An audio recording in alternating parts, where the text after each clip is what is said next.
Welcome to Take the Leap Management and this first episode in our series on digital transformation.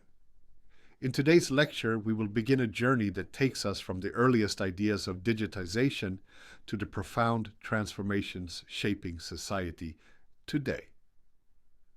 The goal is to not only define what digital transformation is, but to situate it in a broader historical and societal context, and to understand why it has become an inevitable force, one that we cannot escape, and indeed one that we must actively shape. As with any important theme in technology and society, it is not enough to know the buzzwords. We must learn to think critically, to ask, what does this change really mean? Why is it happening? Who drives it? And what are the implications for our lives, our organizations, and our societies? This first episode sets the foundation, and the next episodes will take us further into industry impacts, societal consequences, and the challenges of responsibility and sustainability. Let us begin with some definitions. At its most basic, digitization refers to the process of converting analog information into digital form. A familiar example is the shift from vinyl records or cassette tapes to compact discs and later digital files. A photograph stored on paper becomes a set of pixels in a file. A physical signature becomes an electronic signature.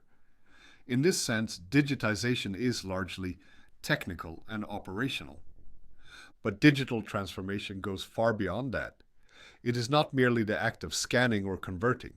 It is about rethinking processes, institutions, and relationships through digital technologies.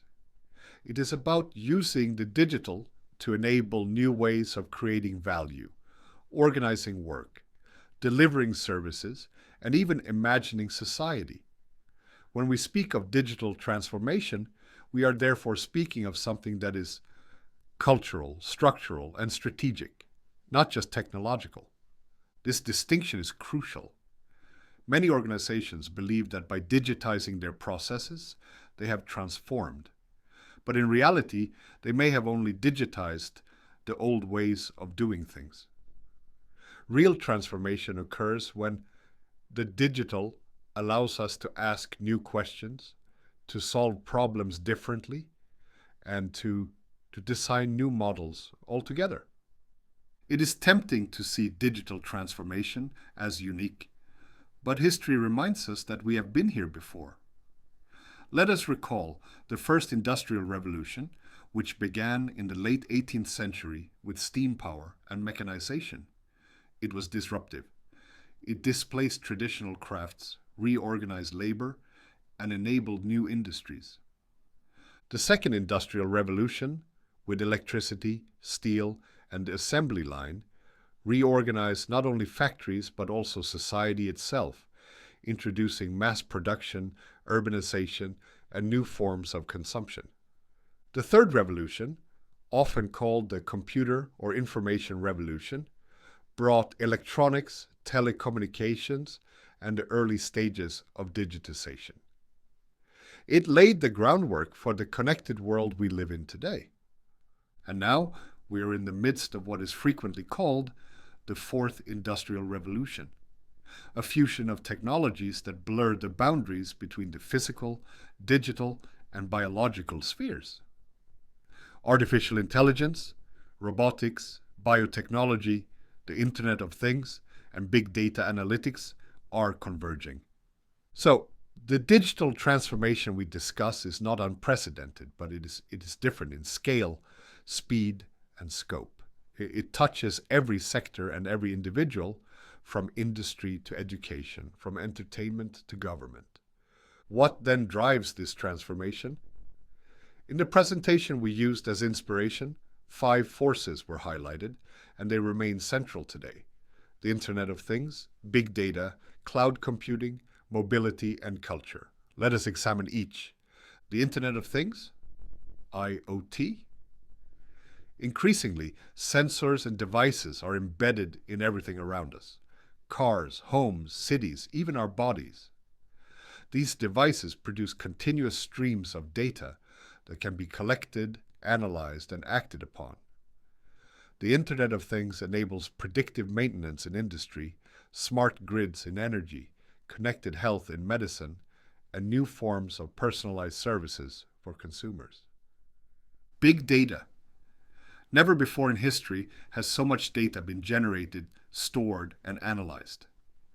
Data is often called the new oil, but perhaps it is better seen as the new soil, a fertile ground in which insights, products, and innovations grow. From targeted marketing to scientific discovery, big data transforms how decisions are made. It allows organizations to model consumer behavior, governments to monitor trends, and researchers to uncover patterns once hidden. Cloud computing. By moving storage and processing to the cloud, organizations gain flexibility, scalability, and independence of place. Instead of investing in physical infrastructure, they can rely on on-demand services.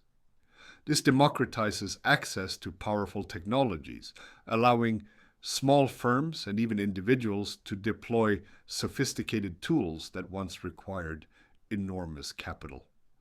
Mobility. The proliferation of mobile devices has perhaps had the most visible effect on daily life. Smartphones have become extensions of ourselves, enabling constant connectivity, instant communication, and mobile commerce. Mobility has changed expectations. Services must be available anytime, anywhere. This has reshaped industries from banking to entertainment. Culture.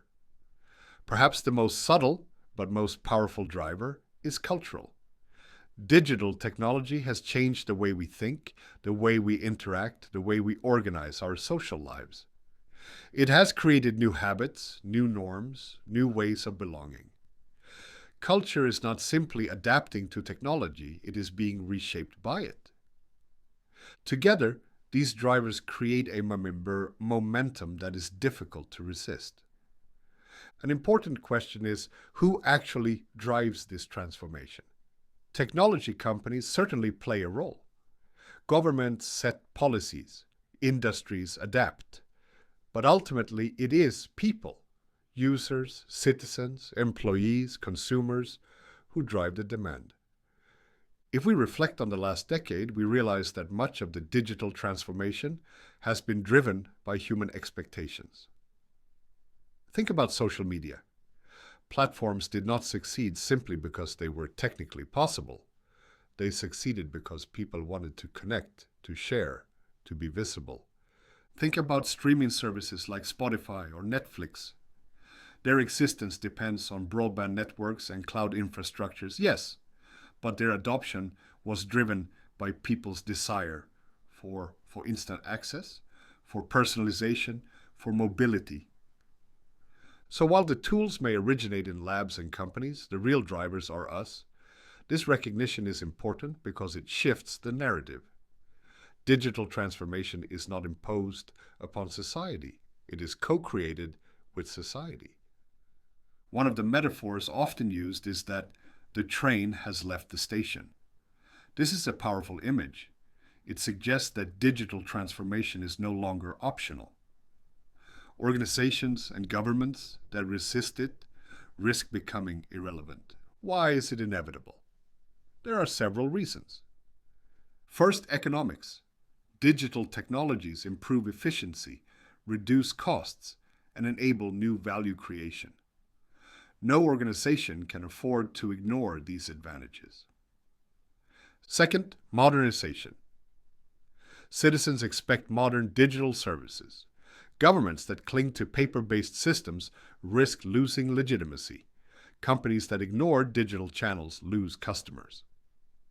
Third, effectiveness and efficiency. Digital transformation allows better allocation of resources, more transparent processes, and more responsive systems. Fourth, politics and understanding.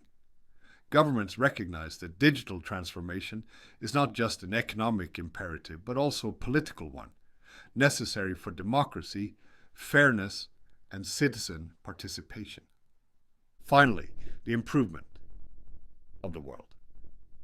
At its best, digital transformation promises better healthcare, more accessible education, cleaner energy, smarter cities, and more connected communities. The conclusion is clear. Digital transformation is not a choice, it is a necessity. As we close this first lecture, let us reflect.